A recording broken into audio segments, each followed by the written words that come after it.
হযরত ওমর রাদিয়াল্লাহু তাআলা আনহু রাসূলের সঙ্গে দেখা করতে গেছিলেন একদিন। সালাম দিয়ে ঘরের মধ্যে ঢুকে দাঁড়ায় দাঁড়ায় কাঁদতেছেন, বাচ্চা শিশুর মতো ডুকরে ডুকরে কাঁদছে।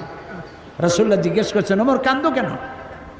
হযরত ওমর বলছেন, আমি বিশ্বনবীর ঘর দেখতেছি, ছোট্ট একটা ঘর, এক কোনায় একটা সরাহি পানি রাখার পাত্র কাইত হয়ে পড়ে আছে, একটা গ্লাস কাইত হয়ে পড়ে আছে,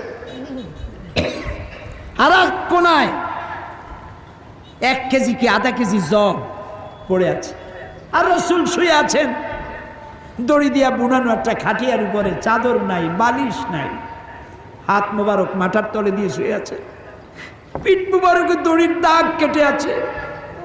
হযরত ওমর বলছেন, ইয়া রাসূলুল্লাহ, আমি তো বরদাস্ত করতে পারছি না, বিশ্বনবী তার পিঠে দড়ির দাগ, খাট নাই, বালিশ নাই, আপনি আমাকে অনুমতি দেন, আমি আপনার জন্য একটা তোষক বানাই নিয়ে আসি।